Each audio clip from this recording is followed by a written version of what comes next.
Hello. This is our second session of our three-part front-end workshop. If you missed our last session, don't worry, we have it up already on YouTube. So like and subscribe. And the code is also already in our GitHub repo. Last week, we basically did the landing page of our calendar, ShareCal. And this week, we will be continuing on that. So let's begin today's session with introductions. Hi, I'm Jessica, and today we have Josh joining us as our co-host. Say hi. Hi, everyone. Okay, so today we will be greeted again and will be treated by the same and of course fun and awesome speaker, which is Jason Christian. Today, of course, we would be building up on what we have learned last session. Today, we would be discussing the font, the external libraries, routing, using the calendar library, creating the calendar itself, and lastly, calendar contents and data. Please also don't forget to stay up until the end of the session. As of course, we will have a photo session, Q&A session, and we will have the attendance link in which you guys will have the chance to gain SAT points by filling in the link as to make sure you guys attend today's session. So without further ado, let's welcome Jason C. Jason, you have the floor.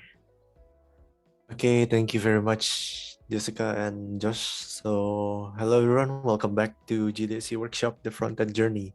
So today's day 2 out of 3. So we'll be, as Josh said before, we are going to create the calendar itself today. So yeah, let's get started. Oh yeah, before we get started, let's do some shopping first. So okay, I'm gonna bring some of these windows here. So last week we actually created some of the elements, right? Let me bring the window here so we can recap a little bit. So okay, here's the window. So yeah, last week we made all of this.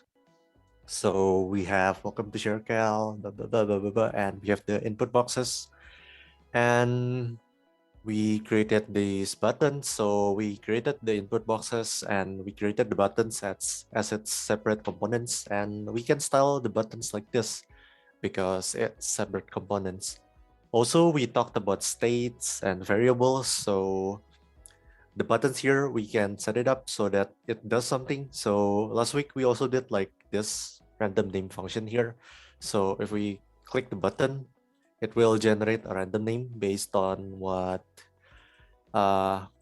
based on randomness. So we have a dictionary of easy words. So we choose 4 words at random from that dictionary and we put it here. So if you guys didn't follow from last week or had difficulties, you can always ask now, or you can visit the repository that Z has sent in the chat. So let me bring the repository. Okay, here we go, the repository. So we have all the files needed. We have the package JSON, and we have some of the to-do lists that we are going to do. So yeah, we have several of the things here. So the things that I'm blocking right now is the thing that we are going to do. So yeah, let's get right into it. So before I start, do you guys have any questions regarding last week?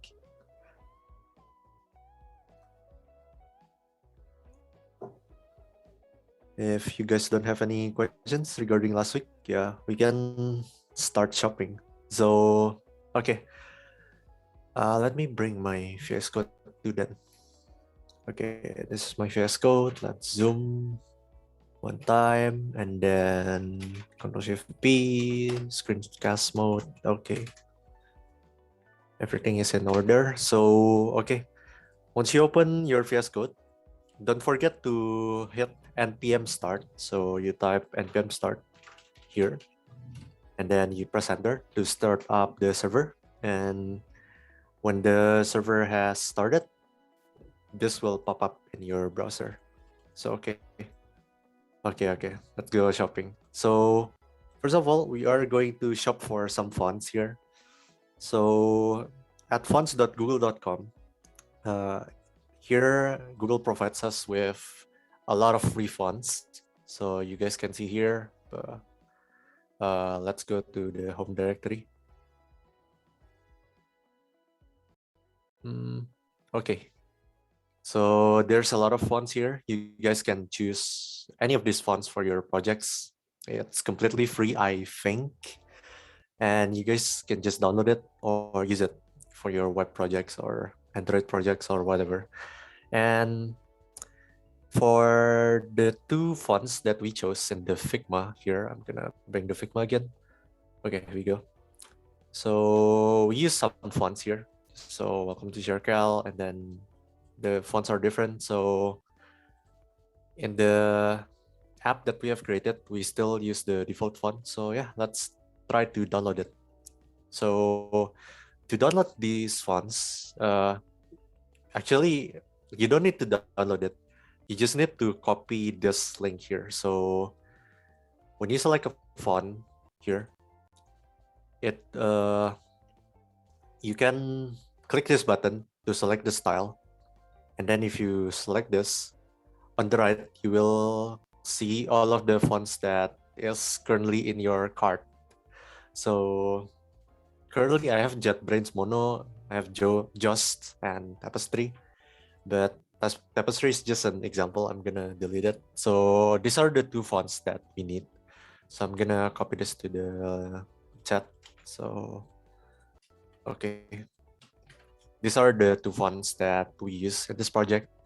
So you guys don't have to follow, but yeah, these are the two that we use in the Figma. I meant here.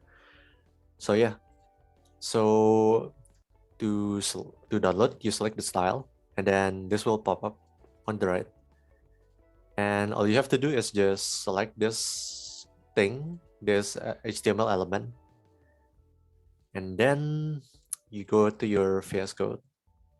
So it's here, and then you go to public, you go to index.html.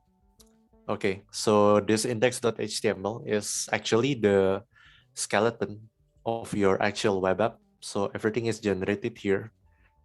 And if I scroll down, I will see body here, and I will see div ID root here.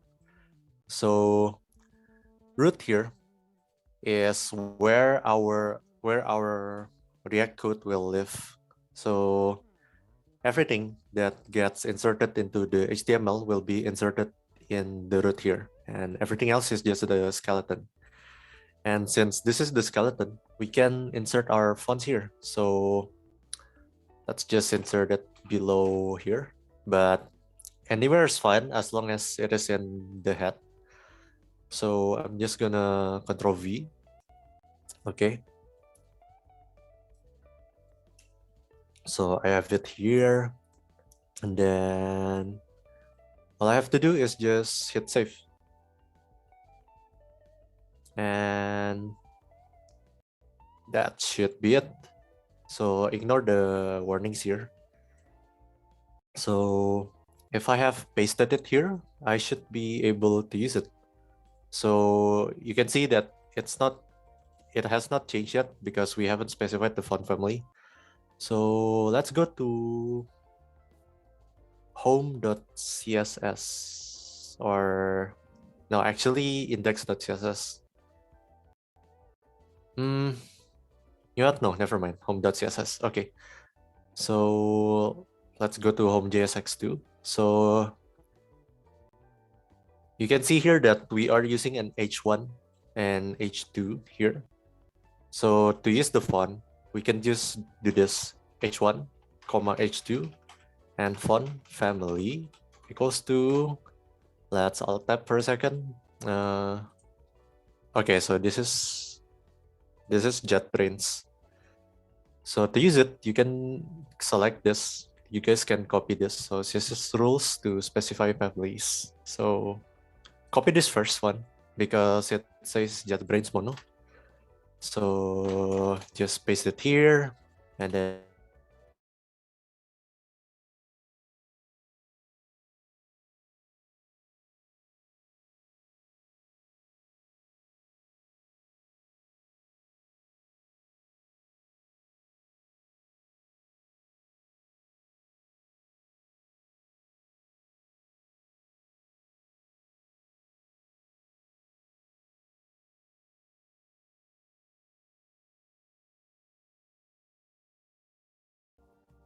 into what we have here. So JetBrains mono, copy that and then paste it here.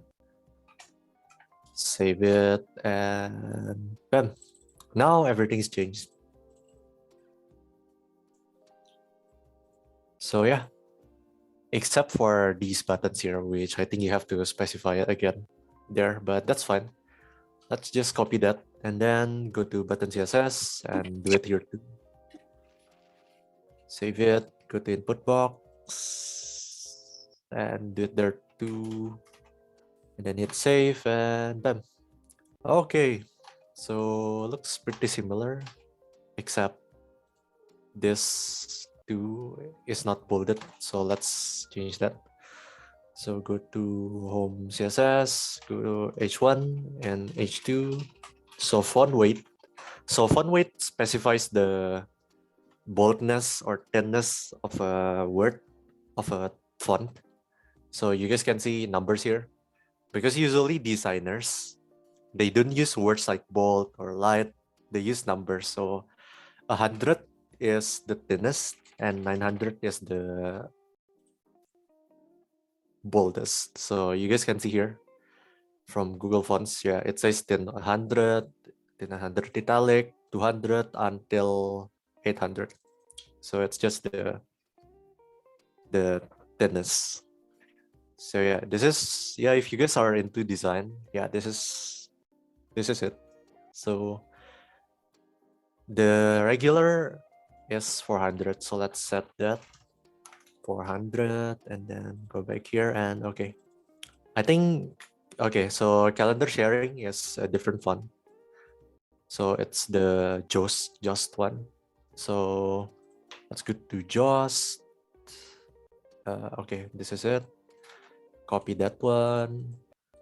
And then I think this is H2. So H2 is Just. And once I hit save, bam.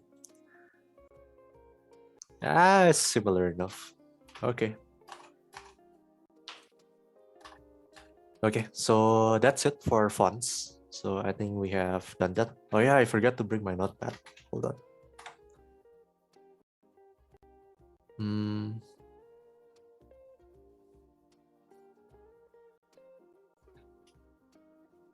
Wait, let me go to readme. We're doing all of this.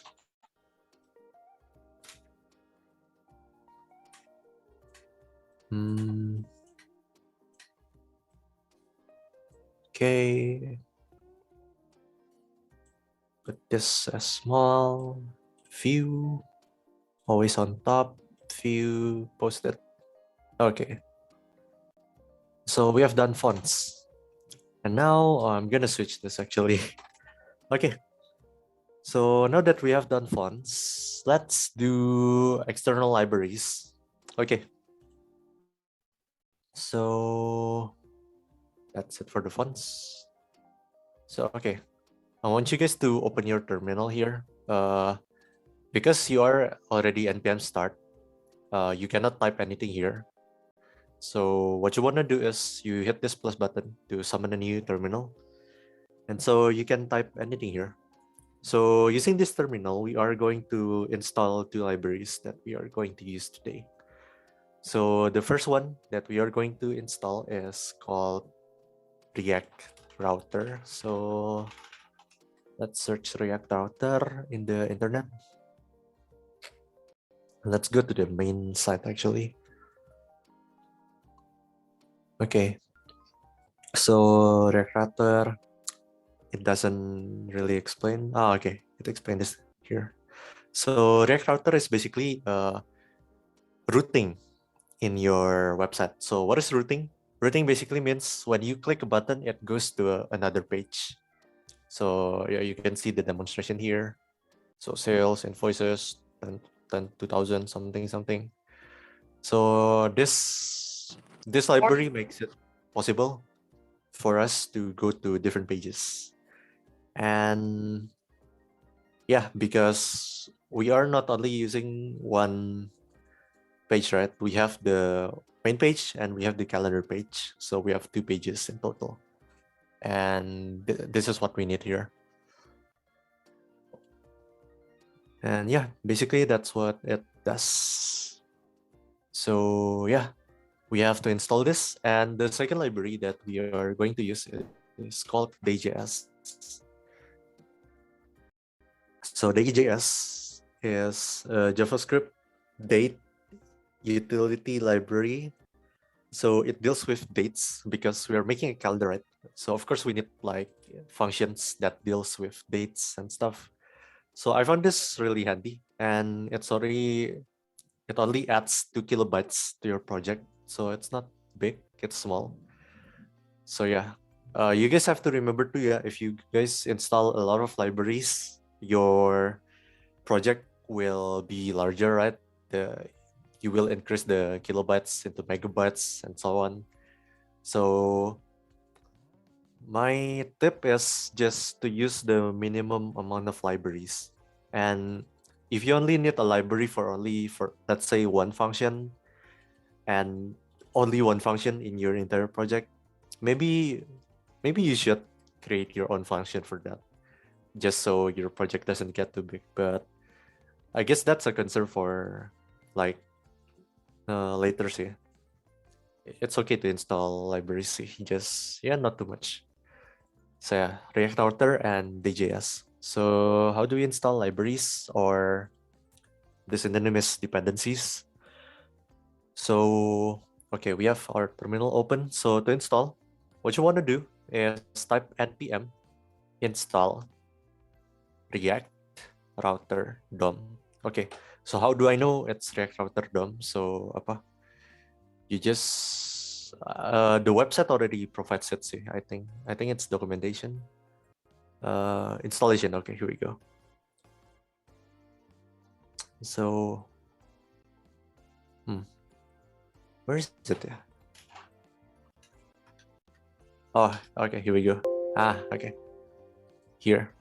So npm install React Router DOM at 6. So at 6 means install React Router DOM version 6. So let's do that. And let's say you want to install 2 libraries at once. You can just use space. And then the next thing that we are going to install is DJS. So you hit get started. Let's see how to install it. Installation. So installation is Node because we are using Node. So and then install DJS. So again, just use space and then DJS.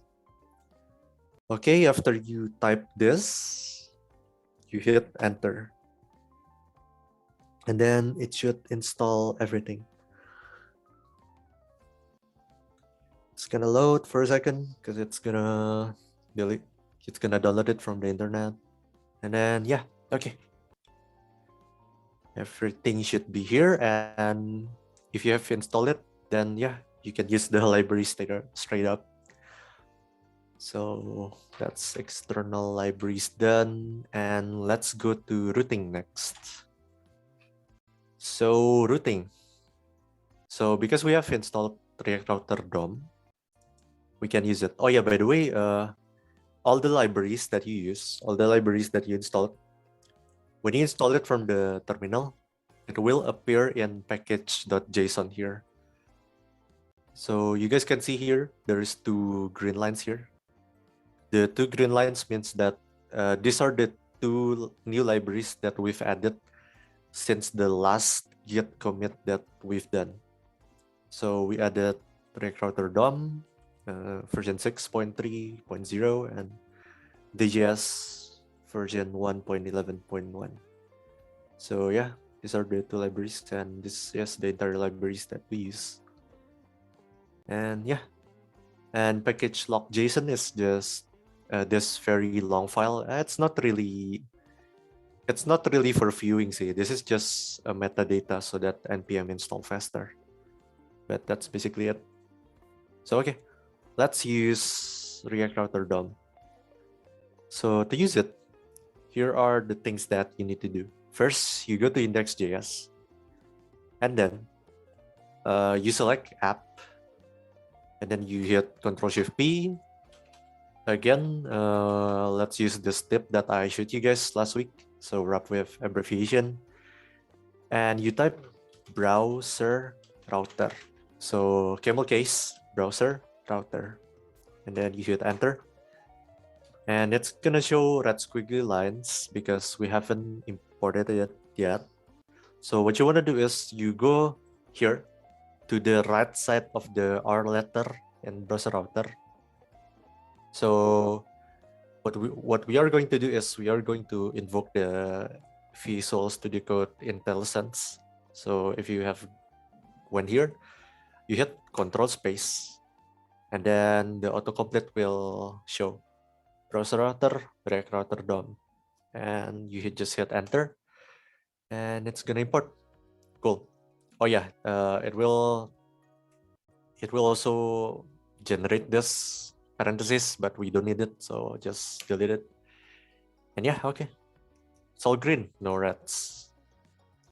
So that's it for the routing. We can hit save, and if we go back to our React app, yeah, it should still be fine.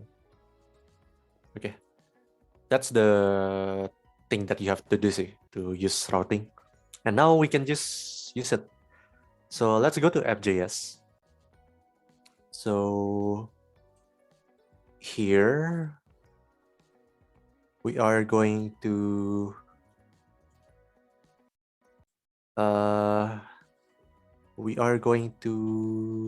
just cut this for a second. Not that this, I mean. Okay, cut this for a second, and then we are going to create something called routes. Okay, enter.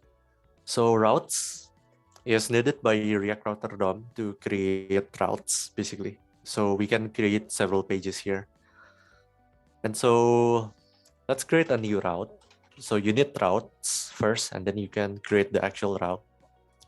So the route here, let's close this first. If we hit Control space, we can see several elements that we can fill here.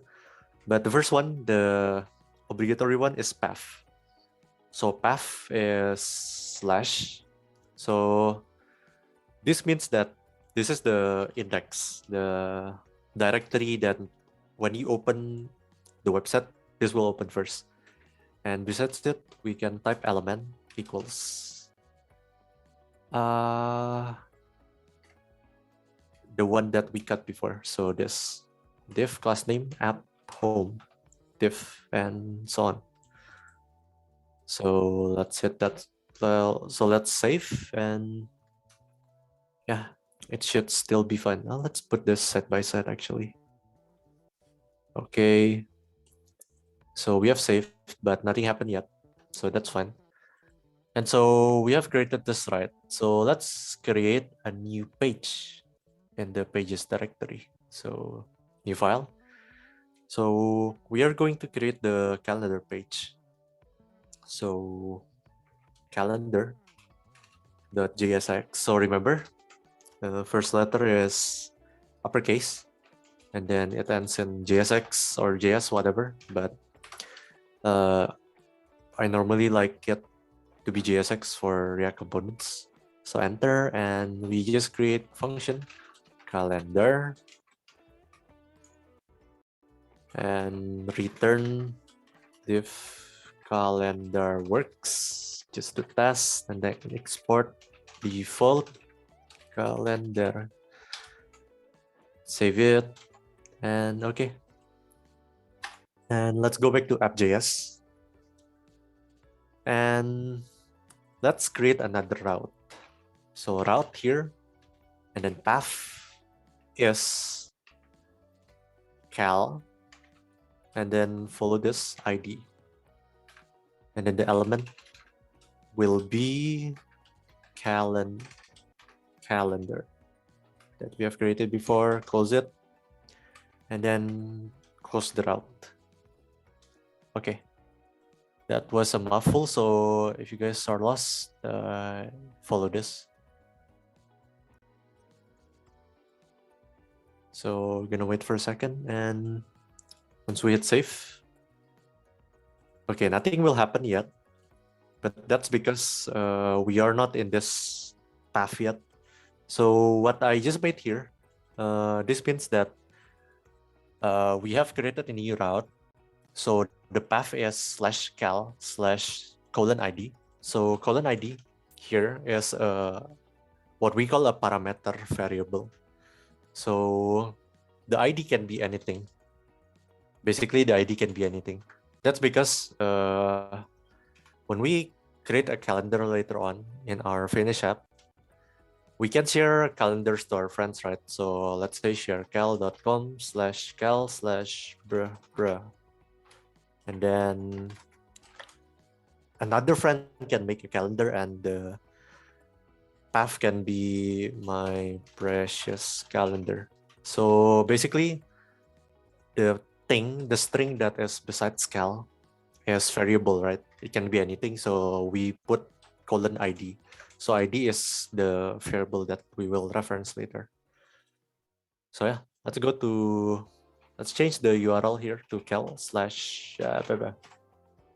And yeah, calendar works, but as you guys can see, everything is white. That's because I forgot to copy this div. So let's select calendar. Let's wrap with abbreviation. Oh, okay, that won't work. Never mind. Okay, we have to do this manually. So div, put it here, class name app. Okay, let's save. Okay, still works. Let's duplicate this page. I'm gonna close this fonts. We don't need it anymore. And let's go to the index page. So yeah, we now have 2 different pages. So up until this point, do you guys have any questions in the chat? If you guys have any, just ask away.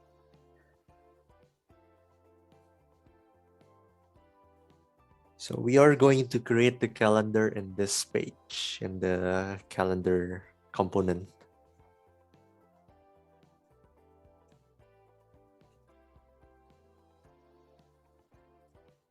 So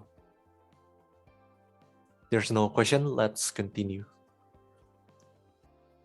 So where can I find the Zoom recording later on? Okay, I think one of the core teams can answer that.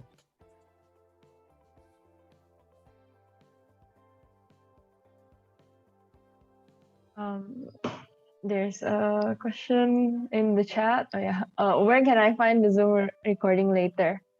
So all of this will be uploaded on our YouTube channel later this week.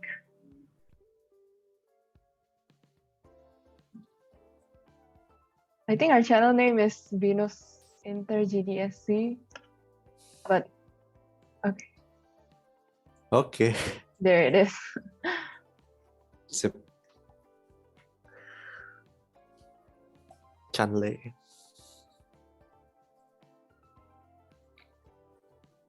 So yeah, the first session is up. So the second session should be up today, right? Or tomorrow? Or whatever, whenever it's uploaded. So yeah, it's okay. So let's continue if there's no more questions. So we have 2 pages, right? And if we look at the Figma, actually, you might notice that these 2 pages have different backgrounds. So let's deal with that first. Okay. So if we go to app.css, you can see that we have actually defined the background image here. But let's create another class for the background images. So I'm going to create a new class called index.bg. So I'm gonna paste it here, the background image, and I'm gonna create another class called Qalbiah, and background image equals to URL assets, and you might notice from the zip file that I gave you last week, we have two backgrounds here. So the one we use for the index is index, and calendar for the calendar. And let's hit save, and the background is gonna be gone because we haven't used these classes yet. So let's go back to app.js and type index.bg here, and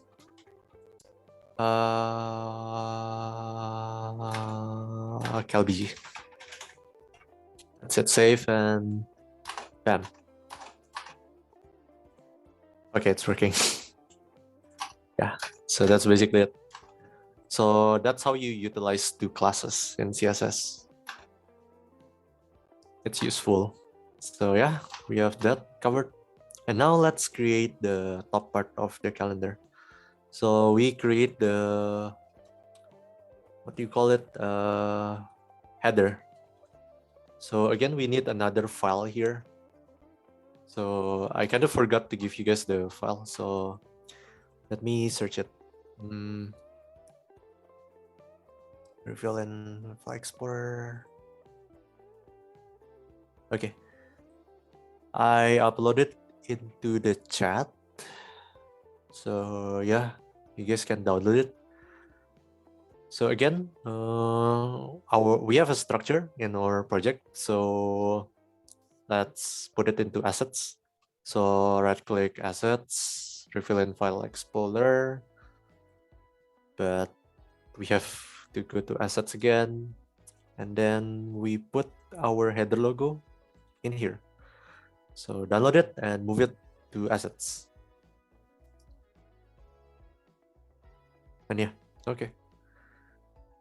So it should appear here.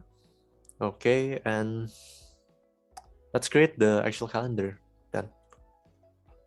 So let's replace calendar works with a div, and then inside the div, let's create another div. So let's name the div class name header, and let's type anything here. And then I forgot to create the CSS file, so new file, calendar.css, and header is, yeah, let's just define it first. Okay, and then inside of the header, let's take a look at the Figma again. We have the icon that I give you, and then we have two buttons. So both are on the left and on the right. So let's add that. So here, I'm going to insert image. The image is class name header logo, and then src is we import it first. So import header logo from, so // so we go one directory up, and then we go to assets, and then yeah, the autocomplete is not helping here, so let's type it normally, header logo.png. Make sure it's the path to the header logo file, and then you type header logo here. Okay, and I forgot to close it, that's why. And here alt is header logo. Okay, if we hit save, it appears very big. And then below image, we create a new div again. This is called the class name right header. This is because we will place it on the right. So here I'm going to create the buttons. So we import this button that we have created last week. So hence the name reusable. So button. Okay, there we go. So when you open VS Code for the first time again, I don't know why. This is really dumb, but the autocomplete resets. So if you try to type button, this might not appear. So if that does not appear for you, let's restart from the beginning. So let's import button first. Import button from, and then we lead it to the button. So // common button. So we can use button here. Button, close it. And then here we can name it add. Ya kan? Yeah, okay, bener. And then button name, forgot, share. And don't forget it's bordered. So let's do that. So let's hit save, and yeah, bam. Both of them appeared. But if you're really keen, your eyes are really keen, or you have OCD, if you zoom in here, you might notice that these two buttons are not really equal.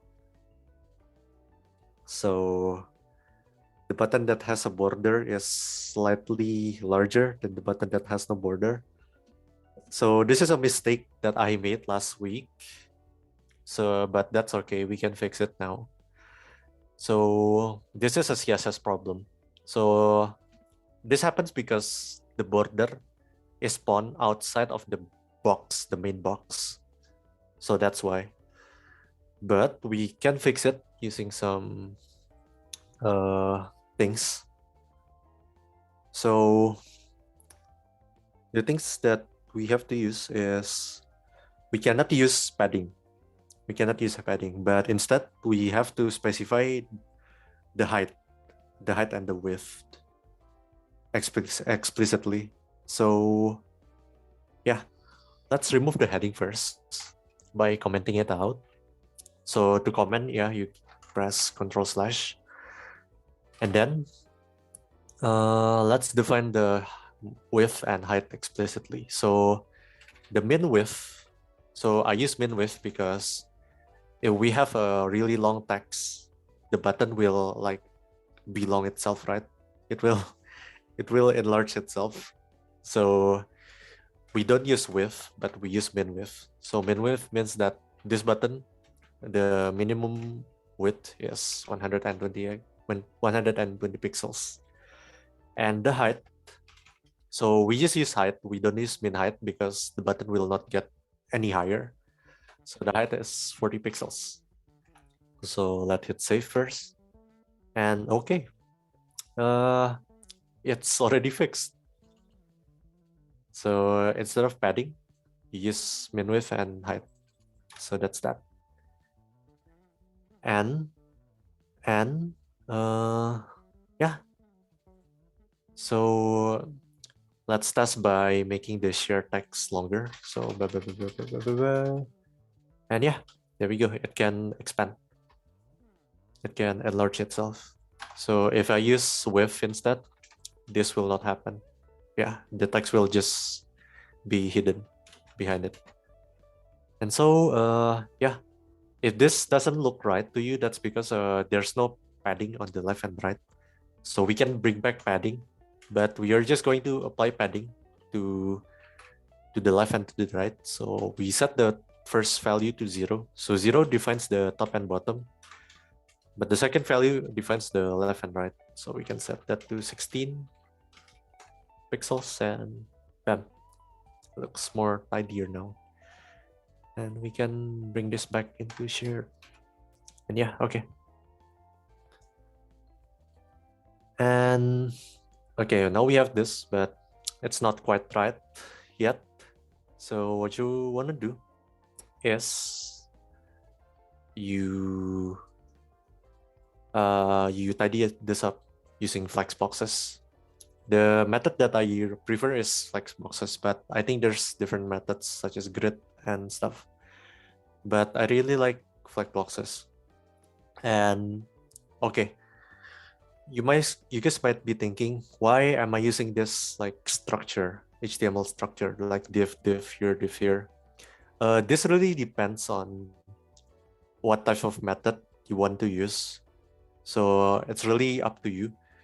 But for flexboxes, this makes this most sense to me. But for layouting in HTML, there are tons of ways you can do the same stuff basically. But this is just my way. So yeah. So we have header. So header, instead of header, we have image and this, right? So we can set header into flex. So display flex. And okay, still not right. We can flex direction row.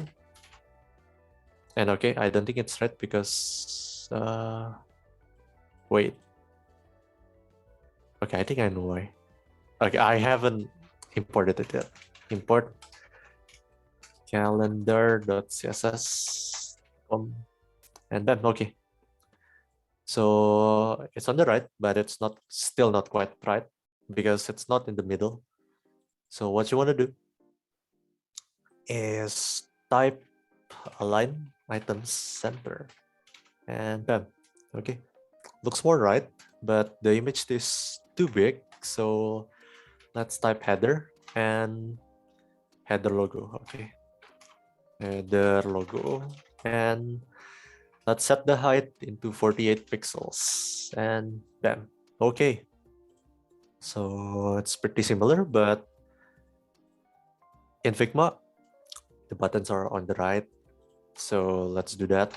So that's why I created this div again, so we can put the contents here onto the right. So let me inspect element first. So yeah, you guys can see here. So this is the header, and then this is the image, and this is the rest. So okay, right header. So what I want to do is I want to make this width full to the right. So I'm going to highlight it using my browser. So I don't think you can do this in Chrome. I think this is a Firefox only feature. So okay, because yeah, I don't know why. Maybe there's something in Chrome. I don't know. But yeah, I'm going to highlight this. I'm going to make this full. So this is right header, right? So I'm going to calendar.cs header, right header. To make it full to the right, I'm going to type flex 1. So what this does is this makes it so that this particular element can stretch all the way. So let's hit save and bam. Okay, it's full now. So all we need to do is we move the button to the right. So to do that, we use again flex. So above flex is really powerful. So I basically use flex for everything. See, even in my intern, yeah, we basically use flex everywhere. So yeah, flex is the king. Okay, to make it on the right, we display flex first. It's not gonna do anything yet, but this is what's gonna make it do anything. Justify content, flex, and if we hit save, blam, it's on to the right. And of course, it's still to the edge, very, very edge. So I don't know how to say it. There's no space. That's it. So to make it so there's space, yeah, again, use padding. Padding is, let's try 20 pixels for the pixels. So 20 pixels top bottom, for the pixels left right. Okay, looks much better. And okay, we need some space between these buttons. So to do that, I'm going to use the trick that I used last week, this sorcery thing, pip, pop, pop, pip, and margin left 16 pixels. So once I entered this sorcery, bam, there's space now. So yeah, this just gives space to this. So you guys can see there's a margin left. And this, it has no margins. So yeah. Okay, that's it for the header. And now let's get into the good part, which is the calendar. Okay. I'm gonna be honest to you guys, I haven't prepared completely for the calendar, so let's just wing it. Okay. So yeah, we have the calendar left to do. So let's create a new component. Let's create a new folder here called calendar.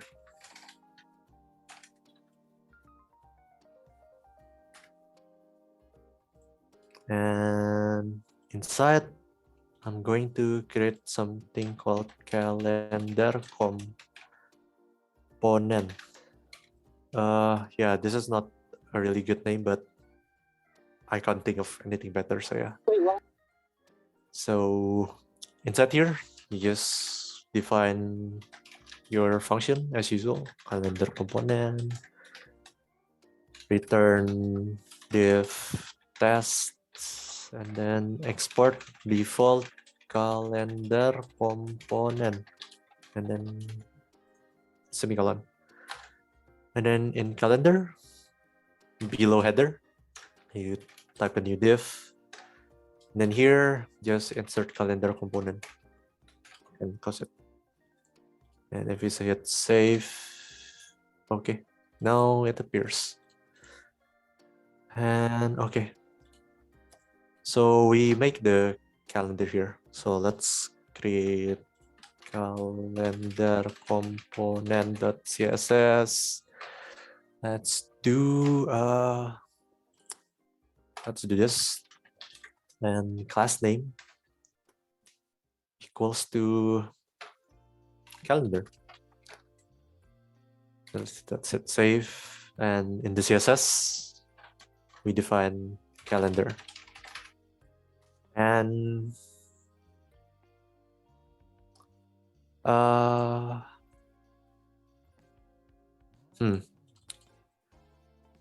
let's leave it empty for now. And let's hit save for that. Okay, so before we do any more code, let's take a look at the browser. So when I maximize, you guys can see that test is on the very left. So if I, let's say hypothetically, I put the calendar here, the calendar will stretch from the leftmost to the rightmost of the screen. So it's not gonna look anything like this. It's just gonna stretch from the left to the right. So what we can do to not do that is we can define a container that only exists in the middle and it has a set width. So let's create that container first before we go to the calendar. So to do that, we go to calendar JSX, and then we are going to make this div here, class name, main content wrapper. Okay, I'm gonna get back to this in a bit, but we are going to wrap this too in main content. No, sorry. I mean div. And what? Div.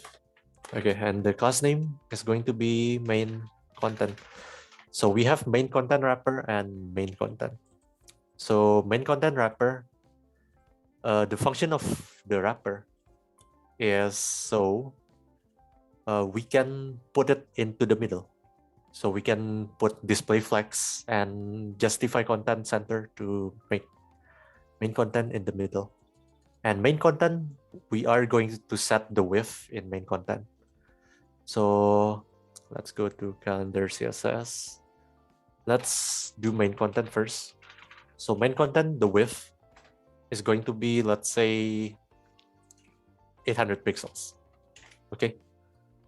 So let's go to the browser and let's take a look at main content. Okay. It's 800 pixels long, but it's not in the middle. To make it in the middle, we define flex middle in main content wrapper. So I'm going to type main content wrapper and then display. I'm going to type flex and then justify content is center. And when I hit save, it should be in the center. And if you maximize the browser, it stays that way.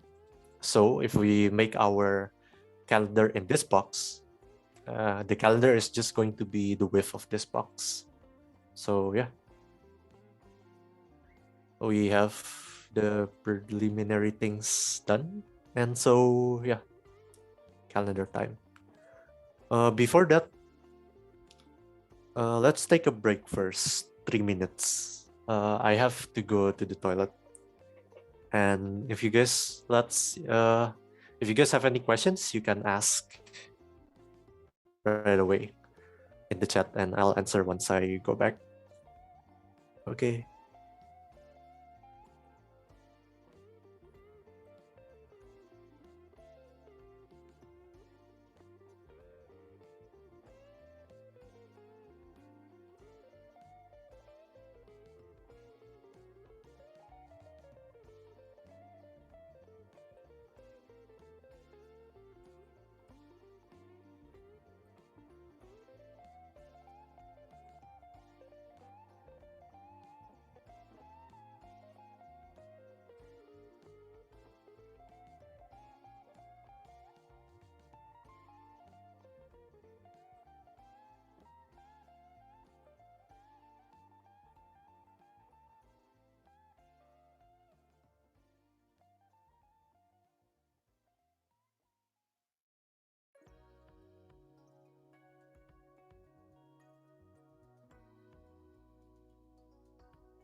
But yeah, if you guys need me to go into a particular file, just tell me and I'll go to that file.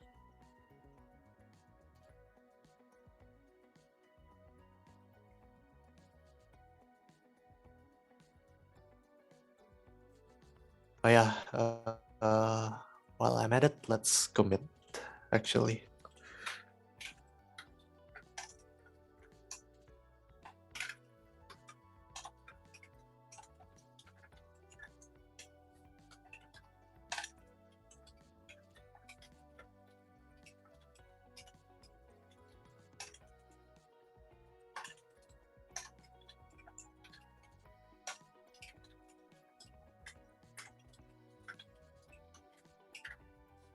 What do you call it? Oh yeah.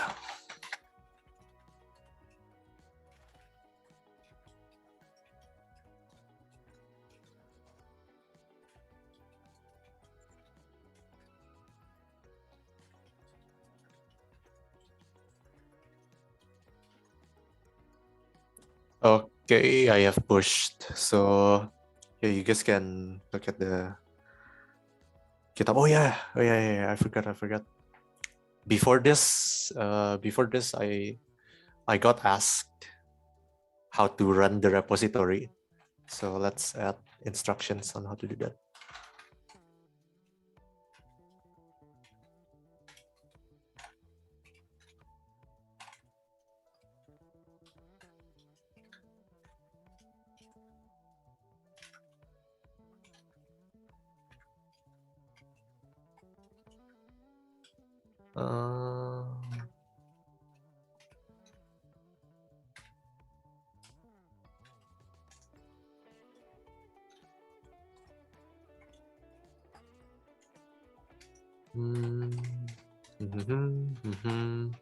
npm install k3.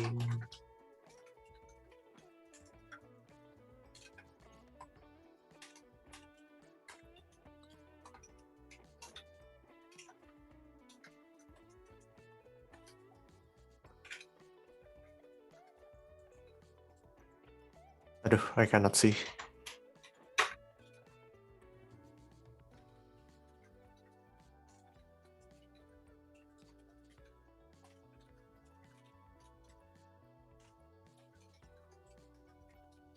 Okay, let's continue. I forgot to save. Okay.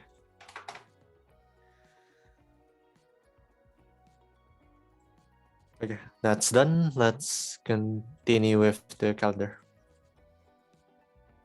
So yeah, let's get rid of this and let's go to calendar component.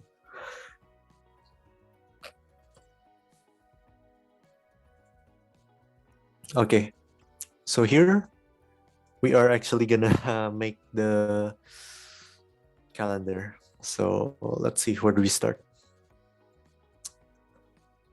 Okay.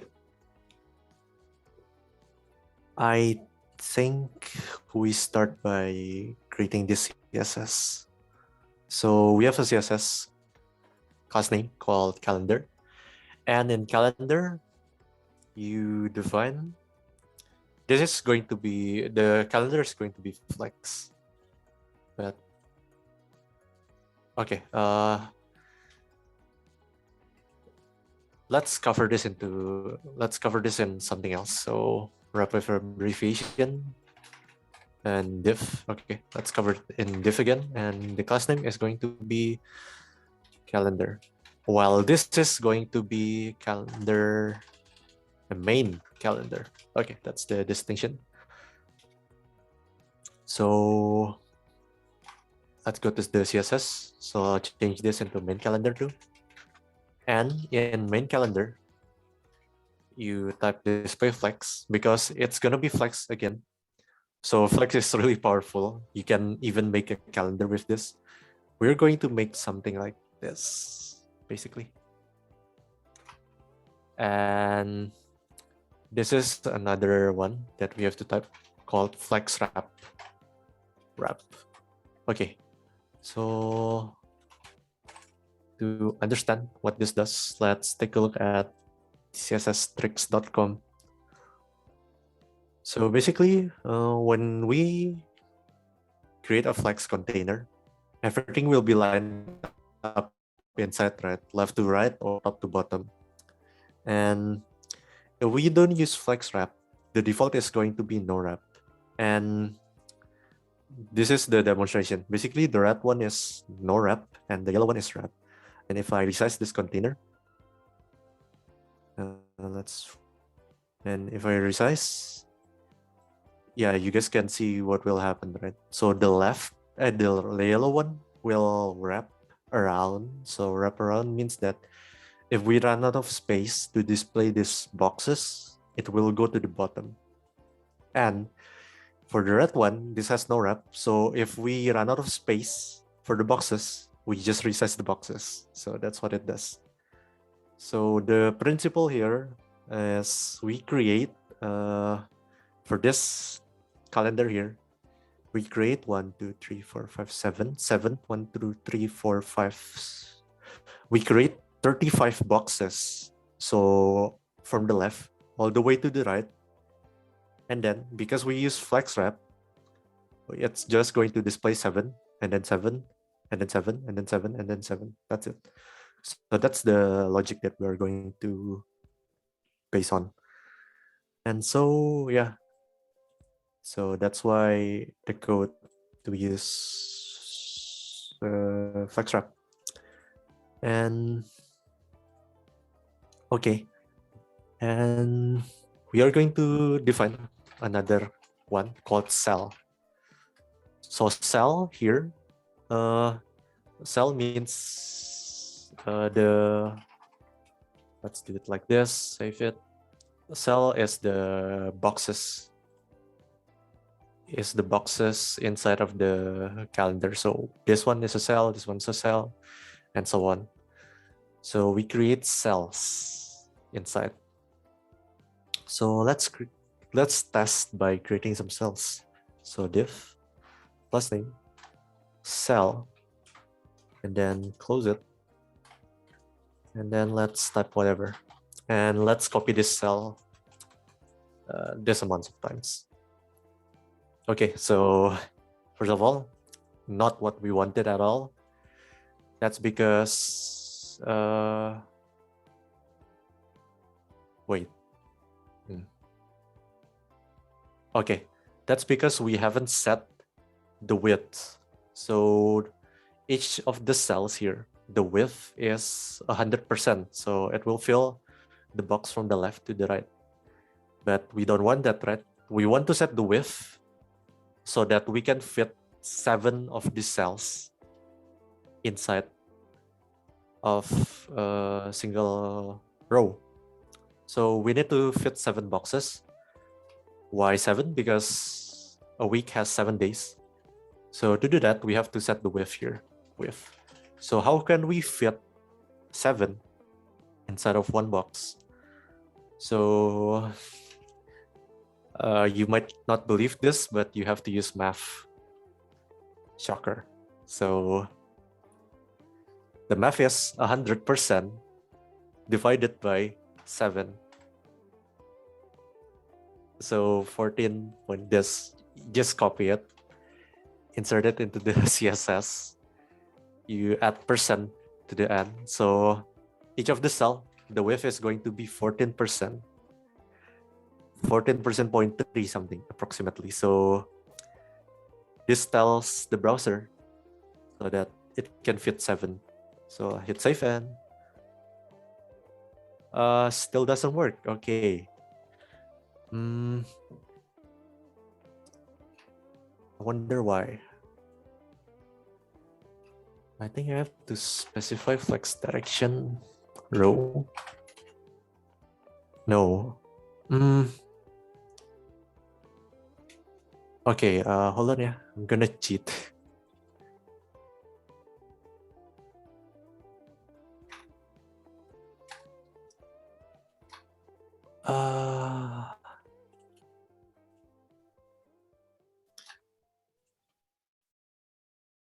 What?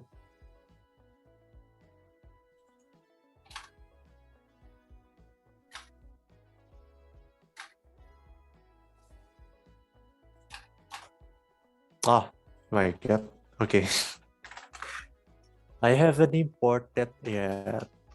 Of course, calendar component .css semicolon and then okay, now it works. Okay, so let's see it without the width. So without the width, it's just gonna be like this. So it's gonna go from the left to the right, and decimal, and something till the next one. So we have to set the width here, and if we have set the width, it's gonna be 1, 2, 3, 4, 5, 6, 7, 7 exactly. So yeah, don't forget to import the CSS file. And it's gonna appear like this. So we have a structure kind of similar to this. And so yeah, we can set the borders later. Let's set it now.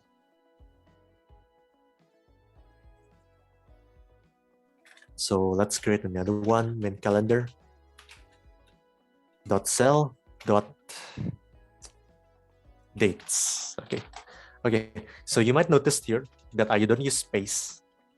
So what this means is that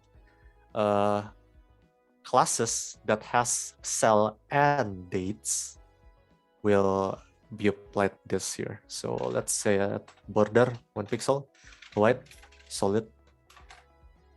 And then I'm going to set the height of the cells here to be, let's say, 96 pixels. So we're gonna save. And then here, I'm gonna do what's called a pro gamer move.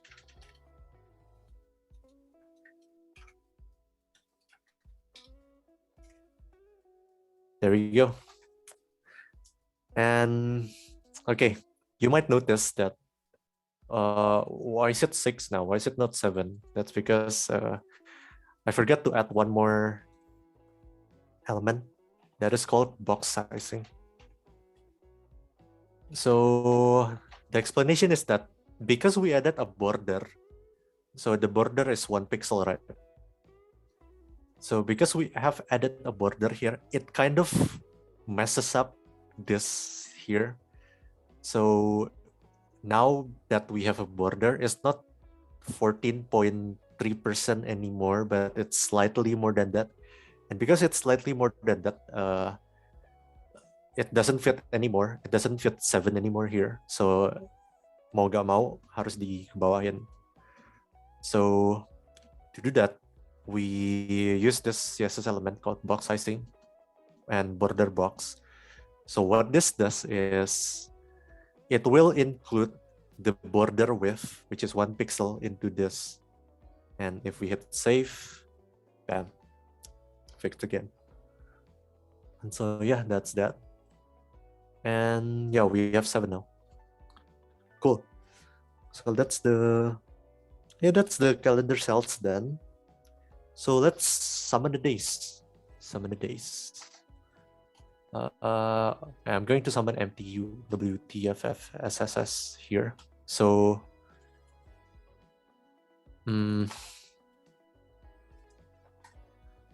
so to do that, let's do this the smart way. So instead of creating div elements everywhere, I'm going to create a new variable here called days. So yeah, we haven't been using variables at all today, right? So here we go. So I'm going to type mon. Oh yeah, I'm going to change a little bit from this. Yeah, I'm not going to use single letters. I'm going to use 3 letters because SS kind of confusing, I think. So we have mon, we have 2, we have what, we have 2, we have 3, we have sat, we have soon. Okay, so we have defined the array for our day names. And so okay, what do you do now? So if it's safe, it's still not gonna do anything. So I'm going to create curly braces here, and I'm going to insert each one of this into a div element here. So this is an array, right? So what is something that is something that comes up when you think of arrays? You think of for loops. So in React, you can do for loops. So let's do for loop here. So I'm going to loop within all of the days, and I'm going to insert each of the elements into a div. And to do that, I'm going to type days here, and I'm going to dot map. So we are going to use the map function inside JavaScript. And so what this will do is it will iterate each of the elements, and it will return a new element. It will return a new element. So you have to insert a function here. So to create a function in JavaScript, this is the shorthand of doing it. So like this, and then arrow, and then curly braces, and then open. So inside of the first parenthesis here, you have to type the name of the element. So it can be whatever. I'm just going to type day. And here, okay, I'm sorry, it's not curly braces. Let's replace it with another parenthesis. And then here, I'm going to type div, then close it. And then inside, I'm going to insert a curly braces, and I'm going to type day. And then the div, I'm going to class name cell. So if you have done this right, and hit save, then something magical will happen. So we have inserted mon to wet to fry set sun now. So okay, this might be confusing at first, so I'm gonna let you guys process this for a little bit. So again, to recap, you create an array mon until Sunday, so 7 elements, and you iterate the array using the dot map function, and inside of the parameter, you create a new function. So the function, the first argument will be each of the element here. So you name it whatever. And then inside of the function, you return a new element, a new HTML element. So div, class name cell. And inside here, you put a variable that is day. So here you will insert each of these days. So you guys have any questions regarding this?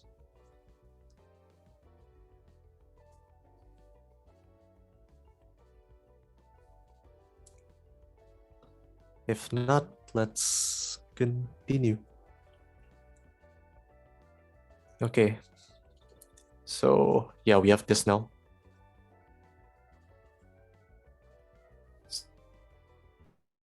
So to margin top 64 pixels. Okay.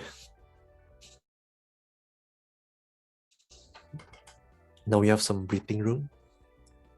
So next stop, yeah, now we create the dates. Okay, so the logic for this, there's gonna be a logic for this. So you really have to think for this one. But basically we are going to use the help of the library we just installed, the JS. So yeah, if you guys want to know how this works, don't forget to read the documentation here. So the documentation is on the left. You guys can see what each function does, basically. So yeah, we're gonna go back to this later. So I want to talk about the logic of dates first. Yeah, how we can approach this. So the most important one, before you create anything, you have to think about it first, right? How do you want to approach it? So okay, let's take a look at the dates in Windows. Okay, so this is how dates are shown in calendars. So let's start from the start. Let's start from the top. So we have the daisy, right? Sun, Saturday. So we got it covered. And so let's take a look. So first, the first 5 here, we have the previous dates from the previous month. So 27, 31. It's brought to the present here. It's brought to the present day. So 27 until 31st. So we have to take care of that, right? We have to know how many days are there in the previous month. So you might want to take a note of that. So the requirements.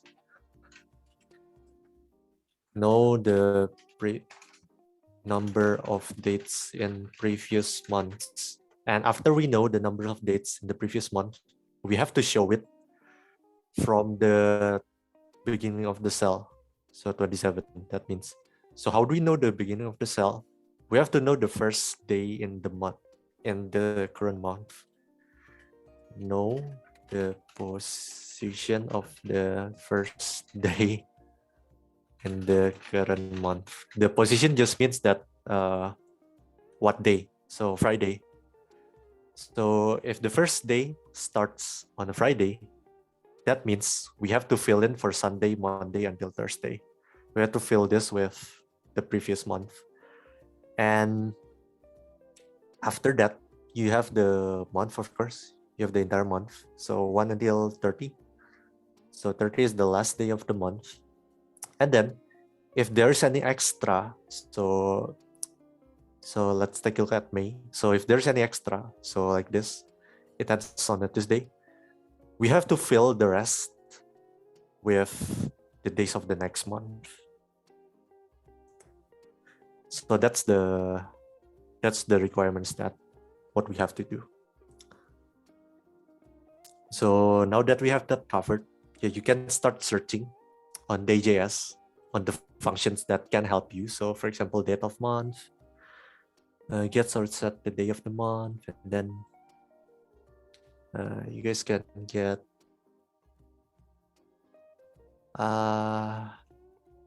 day of year. I don't think we need this.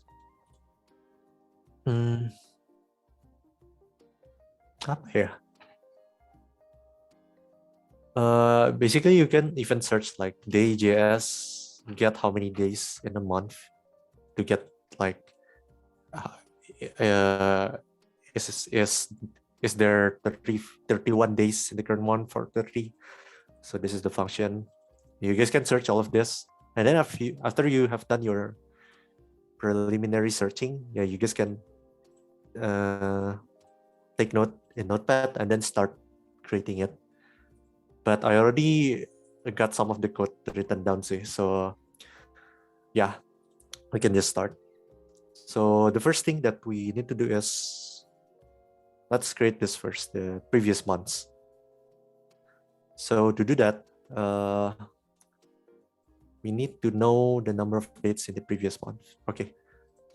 So I'm going to import the library first. So import day.js.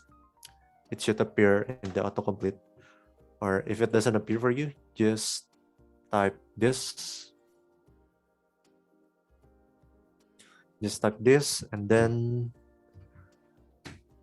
you create a new day.js object. So to use day.js, you have to create the object first. So you can create the object by typing this day.js. So const date equals day.js. If you don't fill it, it will just default to the current date. So this date now. And then you can get the month and sort. So, okay. The next thing that we need to do is we need to get the starting day. So the starting day is Friday, right? So we need to get the starting day of the first date of the current month. So to do that, I'm going to go to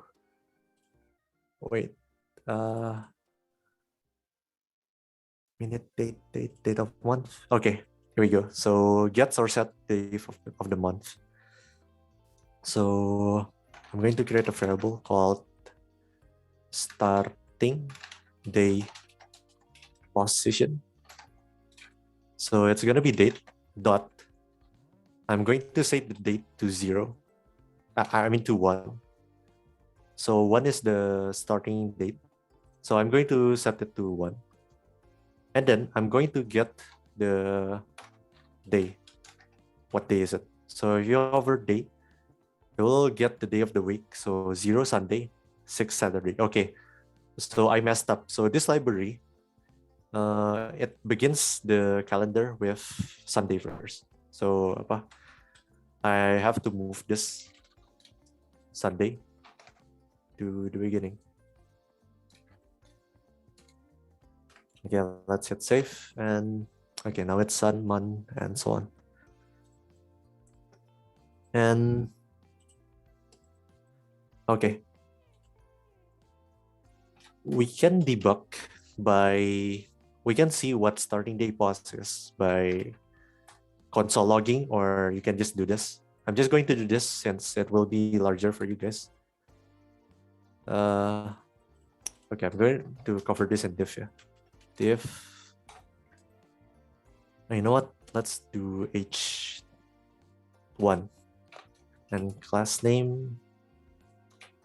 I'm not going to use class name. Never mind. Okay, so the starting day of the month is 5. So what is 5? Let's count. So 0, 1, 2, 3, 4, 5. So it's Friday. That's correct, right? So now that we have that,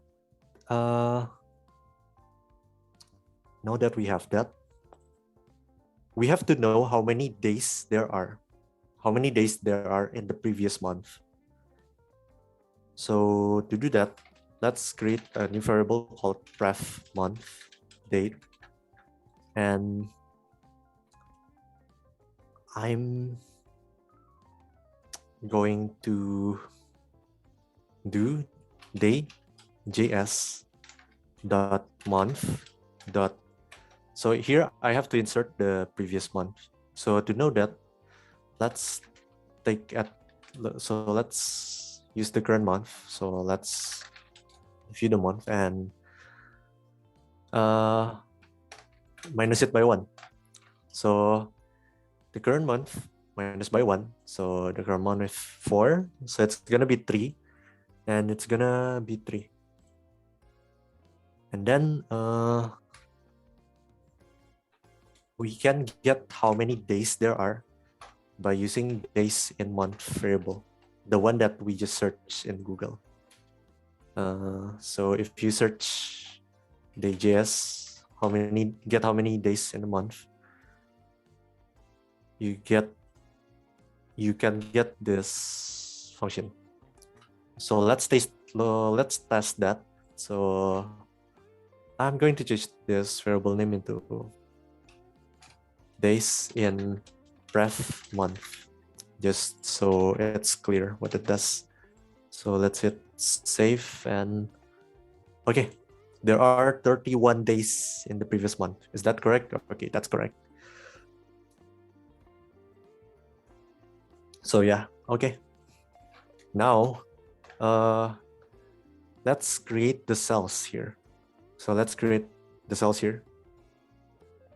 We're going to create 5 cells here. So to do that, I'm going to create an array.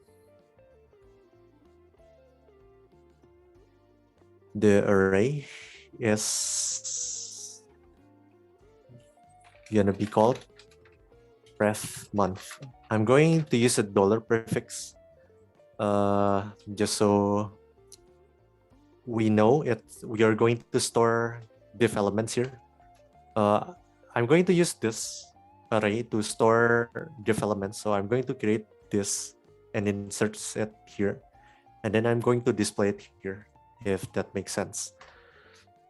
So I'm going to use a for loop for let I equal 0. So this is the for loops in JavaScript is very similar to Java and C++. So it shouldn't be a problem. So I is less than starting day plus. So I plus plus. So I'm going to repeat the amounts of time of starting day plus. So I think starting day plus is 5, right? So we are going to repeat it 5 times because we are going to insert 5 elements here. So dollar pref months push. So push is insert a new element in the array. And I'm going to push a div. Yeah, because we are using React, this is completely valid. You can insert HTML into elements, and you can insert HTML into arrays. But this is not valid in normal JavaScript. So yeah, I'm going to name the class name cell, calendar cell. And I'm going to name it ref month 2. So we can style it later. And here, I'm going to insert curly braces. And the math is ref days in ref month minus by starting day plus I. I think that's it. So after we have inserted it into ref month, I'm going to display it here. So ref month. So you can do this. So if I hit save, Is that correct? Okay, no. Okay, I missed +1 here. So save it and okay. I think it's correct, right? So Sunday 27, Monday 28, Tuesday 29, and so on. Okay, so that's correct, but we don't have any borders. Why? Did I? Oh, it's not calendar cell, it's just cell. Oh, it's dates. Okay, save it and okay. Now we have that. But so in calendar, ref month. So let's color the text into gray. So hashtag 555 too dark. AAA. Yeah, okay. I think that should suffice. So yeah, we have these now. So okay, I'm gonna replace 31 with the current month. So it's April 2022, right? So let's search DJS get current month string.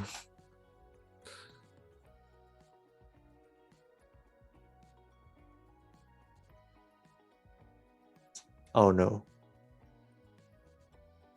I think we need another plugin for that.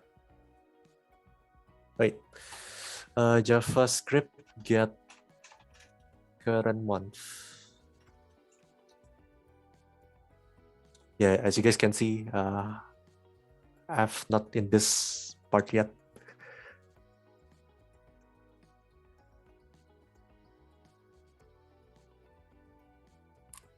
Okay, I think we have to copy this code because DJS returns the month in index, so it's in numbers. So January is 0, February is 1, and so on. So to do that, let's create a new variable here. So we can just copy it from W3 schools, and then since the month is returned in index, we can just do month 0 to get January, 1 get February, and so on.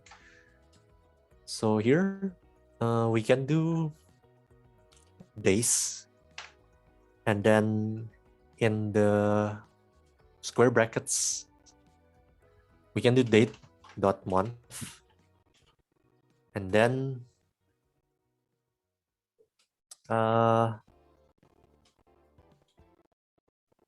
plus empty string.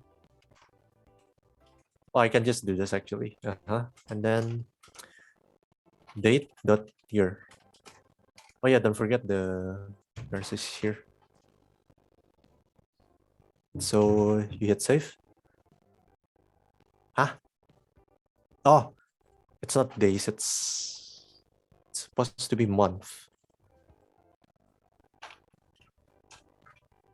And done. Okay, April 2022.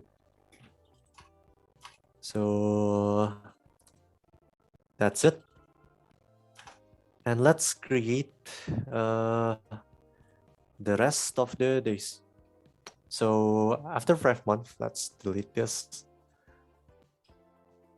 We can do this. So let's create a new variable called cur month, and we create another array. So we are going to insert the rest of the days here.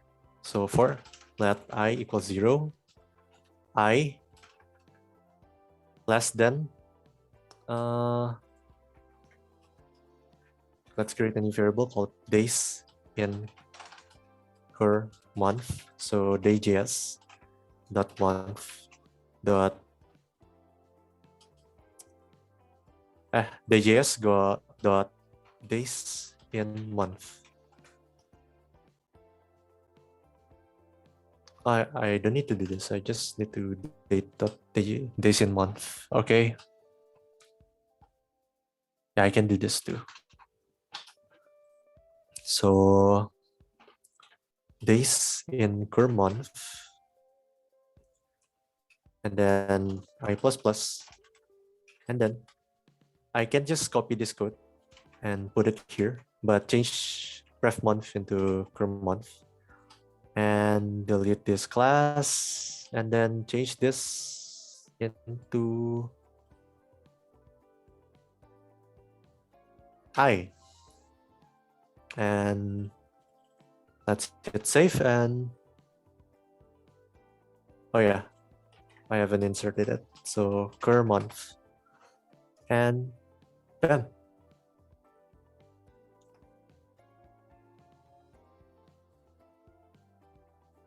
Okay, so I think we have to plus it by 1 because yeah, it starts at 0. So yeah, okay. Now we have the current month. So yeah, that's it. How you create a calendar, guys. So you have your previous month and you have your current month, and you know what? For now, let's just should we do it? You know what? While we're at it, sure, let's create this, but it's not. You know what? We leave that problem next week. Okay. So that's how you create a calendar. So next week, I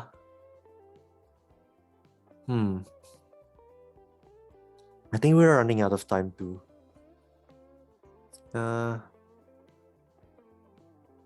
Should we do one more? Should we try to insert data into the calendar? Let's see.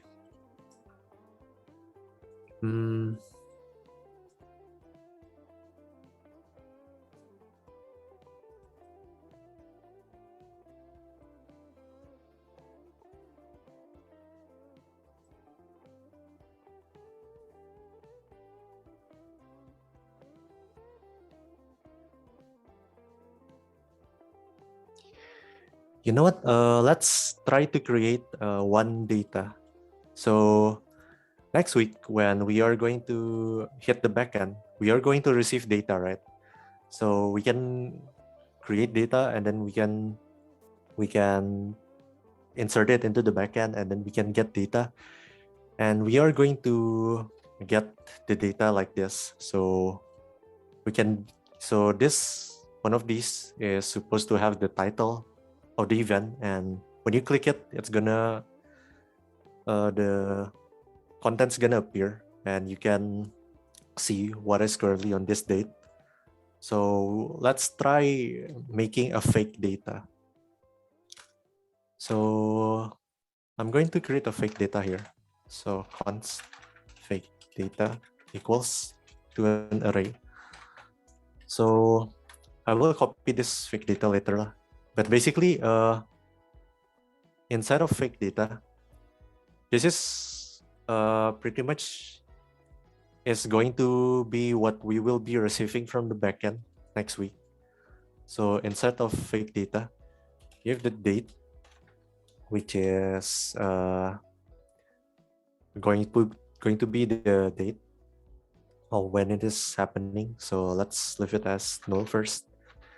And then we have the name of the event. So name of the event. And then we're going to have the time. I think time is already part of date. So basically, yeah,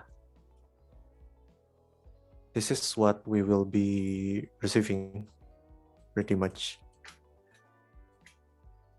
Oh yeah, we have the range, right? Okay, range is gonna be an array.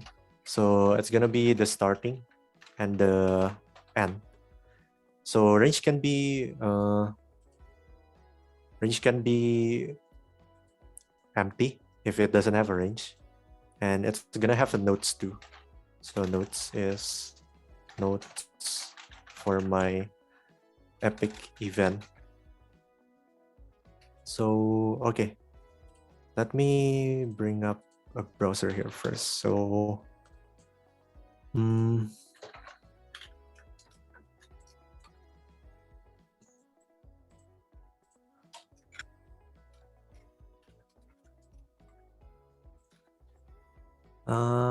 wait, JavaScript, current milliseconds. Oh, okay. So it's state now.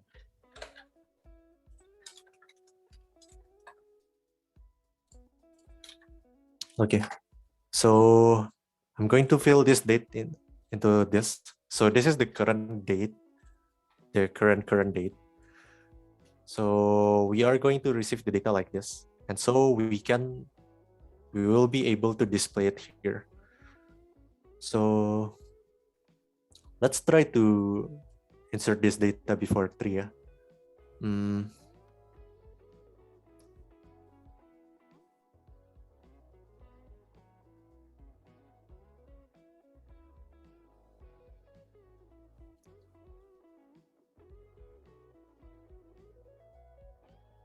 So this is just gonna be an example there.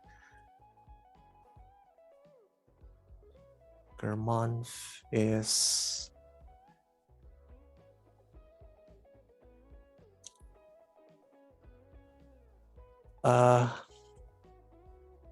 okay, you know what? Never mind. Let's just do it next week there for this. I'm just going to delete this. Let's bring it up again when I'm ready again. So basically today, this is what we have created. So to recap, we installed a font in our project. So we have welcome to ShareCal, blah, blah, blah. Now it has a font. Now we set a default font in body. So it's in index.css. So font family is JetBrains Mono and Monospace. And we also set another font for this. So I think it is in app.css. No, it's in home.css. So here we have font family Just. And then we installed some libraries, that is the JS and React Router.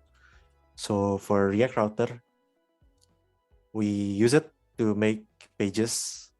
So if we go to app.js, we created some routes here. So the index, the home, and the calendar. So if we try to type /cal/whatever, then this calendar is going to appear. And later, next week, based on when we type here, we are going to query it into the server, and we are going to get all of the data from the server to display it here. And after that, we created the calendar using some logics that we have created here in the calendar component. And yeah, that's basically it. Unfortunately, I'm going to have to postpone this calendar contents and data into next week. So hopefully we have everything covered by next week. So we are going to conclude the workshop next week. So yeah, I think that's it for today. So I'm going to give this back to the MCs. Thank you so much, everyone.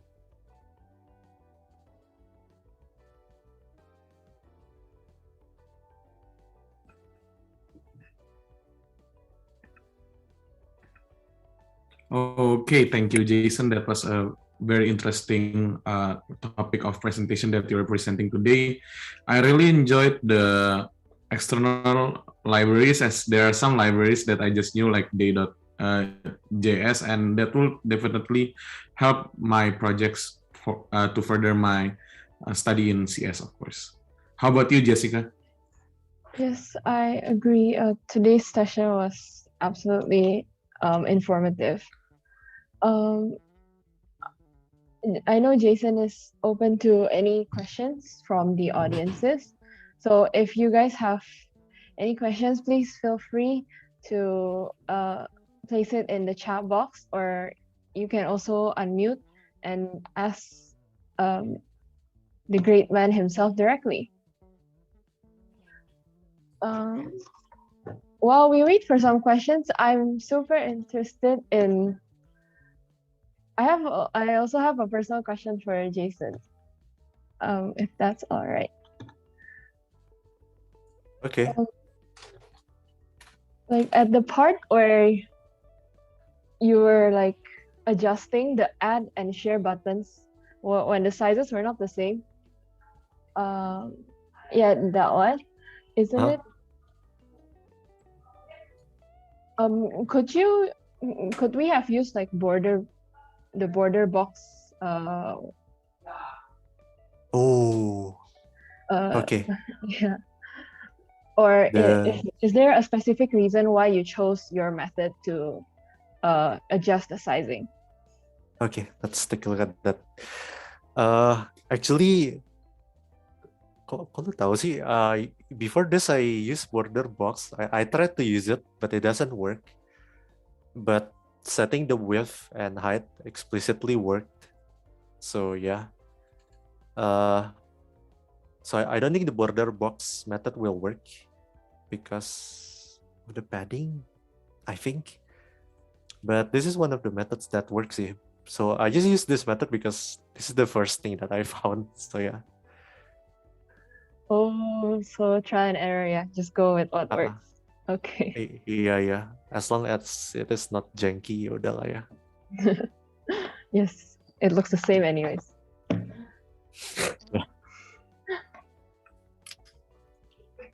Yo, Jason.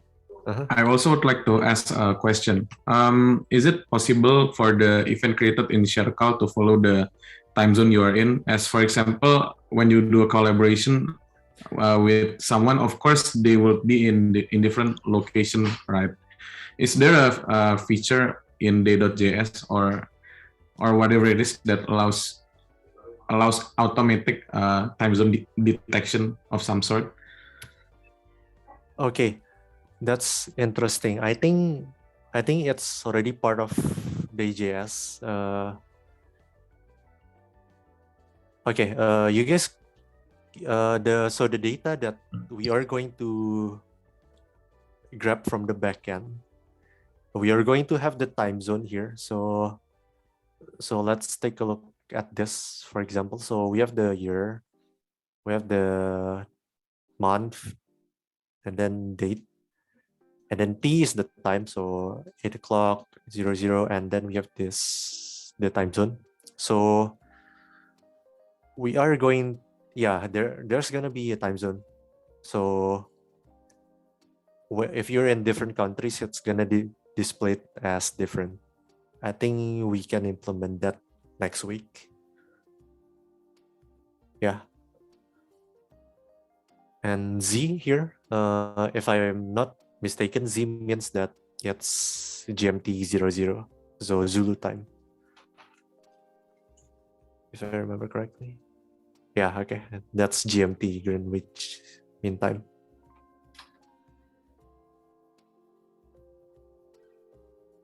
Gitu sih. Any other questions?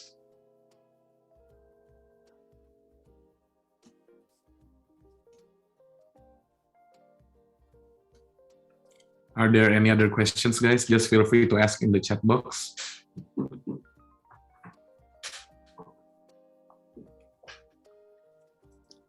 Yeah, so this is what we have today. So next week, we're gonna fill it and we're gonna implement these buttons. So I think next week I'm gonna install a new library so that we can make the pop-ups easier. So yeah.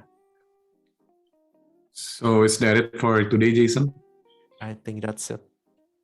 Okay. Thank you for all the participants who have participated in today's session. We hope you enjoyed it. And if there are any suggestions, feel free to chat all the contact persons of GDSC Binus International. And we hope to see you next week for the final session, which would, of course, be as entertaining as today and, of course, as the first session. So thank you, everyone, and we hope you have a great day.